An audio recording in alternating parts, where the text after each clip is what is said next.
차장님께서 평소 생각하시는 사법부 독립은 무엇이라고 생각하십니까? 외부의 압력에 흔들리지 않고 헌법과 법률에 따라 양심에 따라 재판하는 것이라고 생각합니다. 예, 그 외부의 압력은 정치 권력으로부터의 독립이라고 저는 생각합니다. 국민으로부터 독립된 것은 아니겠죠. 당연합니다.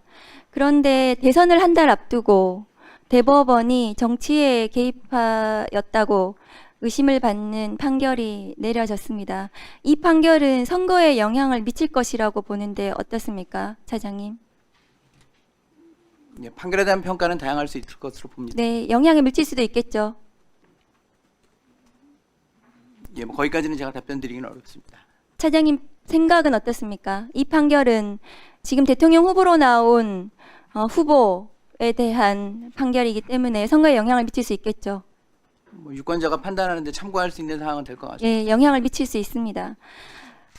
그런데 이 판결은 사실상 대선 전에 확정이 어려운 것으로 보여집니다. 형사소송법상 그 상고 기간이라든가 이런 것들을 다 다 확인해 봤을 때 그렇지 않습니까? 물리적으로 좀 어려운 측면은 있겠습니다만 제가 여기서 다 놓고 말씀드리기는 어렵습니다. 예, 물리적으로 어렵습니다. 왜냐하면 재상고에 걸리는 아주 즉일 선고를 한다 하더라도 27일이 필요하고 항소심에서 지금 필요한 재판이 있기 때문에 물리적으로는 불가능해 보이는데요, 차장님. 그러니까 최종 확정까지 말씀을 네, 하신다면 확정까지요.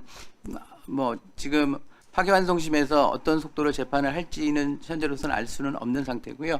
또 뭐 가정적으로 거기에 대해서 다시 재상고를 한다면 기간이 촉박한 거는 맞는 것 네, 같습니다. 촉박이 아니라 불가능해 보이거든요. 판사 정원이 몇 분이신가요? 3,200명이 예. 현원입니다. 어제 판결로 판사 3,200여 분의 명예가 무너졌다고 저는 생각을 합니다. 이 판사들이 정치적인이라는 비판에서 자유로울 수 없을 거라고 생각하고 어제의 판결로 사법의 불신이 극대화되었다고 저는 생각을 하거든요.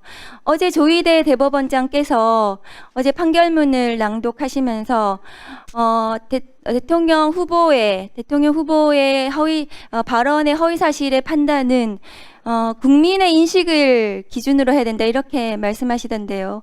국민의 인식을 기준으로 한다면 대법원은 폐지되어야 된다. 저는 그렇게 생각합니다. 이러한 문제적인 상황에 대해서 누구든 책임을 져야 되지 않겠습니까? 판사들의 지금 3,200여 분의 판사의 정치 판사라는 비판, 명예가 무너졌거든요. 누가 책임지시겠습니까? 누차 말씀드린 것처럼 판결에 대한 평가는 다양할 수 있고요. 최고법원의 판단은 존중돼야 된다는 게 저의 생각입니다. 이러한 정치적인 판결에 대해서 사법부의 독립이 무너졌는데 아무도 책임지지 않습니까? 화면 좀 올려주십시오. 차장님, 그 21일 날 전원 합의체에 회부가 됐습니다. 맞죠? 예, 전원합의체에 회부된 시점은 그렇게 네. 되어 있습니다. 그래서 9일 동안 한 것이 아니라 이 대법관들 10분, 12분의 이 기록을 소부에서 심리를 하다가 이 전체의 대법관, 그러니까 소부에 심리하는 대법관 외에 나머지 대법관은 몇 분이십니까? 소부 외에 전원 합의체에 합류하게 된 대법관은 몇 분이실까요? 지금 그 소부의 네 분이시니까 8분이시죠? 대법원장님 제외하면은 네, 그렇습니다. 7분이신 거. 7분이시죠. 그런데 그러면 이 7분은 21일부터 기록을 본 겁니다. 왜냐하면은 소부에서 전원 합의체 회부가 21일이기 때문에요. 그리고 21일부터 22일 날 합의기일이 있었고요. 22일은 노태학 대법관이 회피하는 합의를 했습니다. 그렇죠.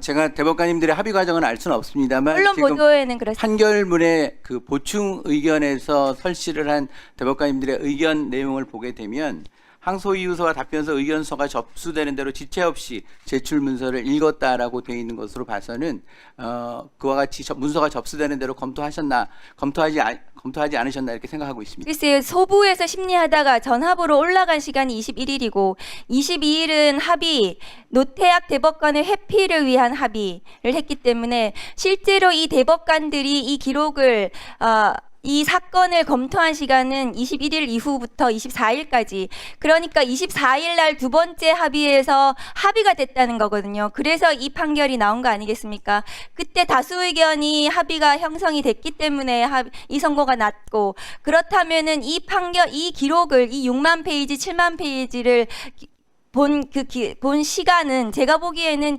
21일부터 24일 이 사이에 기록을 보고 자신의 의견을 결정한 것으로 저는 보여집니다. 그것은 불가능합니다. 그래서 이 사건이 날림 재판이라고 말씀을 드린 겁니다. 화면 올려주세요. 법원행정처 자료에 따르면 21대 총선 직후 선거법 위반으로 기소돼서 국회의원들의 상고심 선고까지 걸린 시간이 평균 119일입니다. 그러나 이재명 대표에 대한 상고심은 불과 36일에 해당합니다. 이러한 633의 원칙은 사실은 당선자를 기준으로 하는 것입니다. 왜냐하면은 공직에 당선되어서 장기간 재판을 받으면 그 지위가 혼란스럽기 때문에 빨리 재판을 해서 그 지위를 확정시켜 주려는 것이지, 낙선자에 대해서 633의 원칙을 지켜야 된다 이렇게 하는 것은 맞지가 않습니다. 그럼에도 불구하고 이 사건이 633 원칙도 제대로 지키지 않고 이재명 대표에 대해서만 다른 후보자들, 총선에서 다른 사람들하고는 달리 졸속으로 36일 만에 재판이 완성이 됐습니다.